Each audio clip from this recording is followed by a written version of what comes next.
Good morning. I'm Dr. Robert, and I'm welcoming you to another edition of 5-ish Minutes with Dr. Robert, on location, out of doors.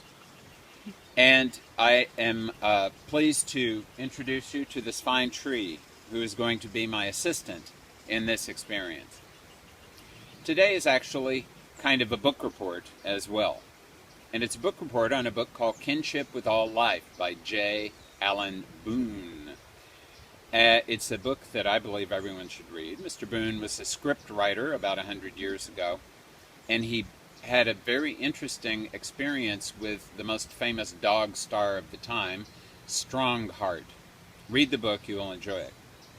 The basis of the book, though, is that Mr. Boone said, you can learn, and he was fortunate because Strongheart actually taught him to do this, you can learn to get into an alignment with other forms of life, and when you're in that alignment, you can communicate in a particular kind of way, non-verbally, with those other forms of life. He made friends with Strongheart, then he made friends with other animals. He even became friendly with a housefly, which he named Freddie.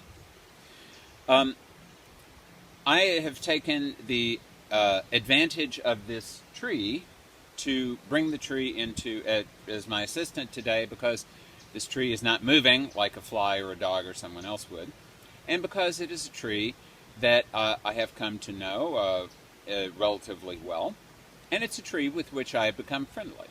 Many of my best friends in the world are trees. I like to spend time with the tree, not thinking about the tree, not thinking about what I could take from the tree if I was hugging it and enjoying all of its energy, not thinking what I could do with the tree, but simply being with the tree, enjoying its presence. I fancy is enjoying my presence. And I find that the easiest way for me to align with the tree and get to know the tree is simply to allow my mind to become quiet and to remove from that mind anything that is not tree. Once you remove everything that is not tree, whatever left over is tree. And then tree on the inside can interact with tree on the outside, and there can be a pleasant experience of simply being. And of course it's useful when doing this to stand and be as still as possible, because that's what a tree does. A tree is standing. It doesn't walk around like we do. It is pulling up water from the earth. We can envision that if we like. It's bringing down heat and light from the sun. So there's this upward movement of juice from below, and there's this downward movement of energy and awareness from above, kind of like what happens in a human being. So in fact, we can assist ourselves to circulate our energy and our juice in a positive way by being associated with things like tree. Some trees I have found are easier to communicate with than others. Some trees are more interested in communicating with others.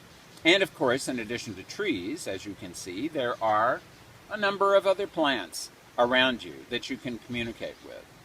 Trees have a certain enhanced quality of presence, and you know, as humans are much more individualized than most other forms of life. So a tree is more a representative of its species than it's a representative of a particular individual. Though every tree, like every other individual, is an individual. It is grown in a particular way. It's manifested from particular soil and climatic conditions. It's very possible that where you are, there is a nearby tree. I encourage you to go out and become friendly with this tree, get to know the tree, let the tree know that you appreciate it, and see in what way you and the tree can enter into a friendly relationship. This is Dr. Robert, thanking you for enjoying this moment that I have shared with the tree.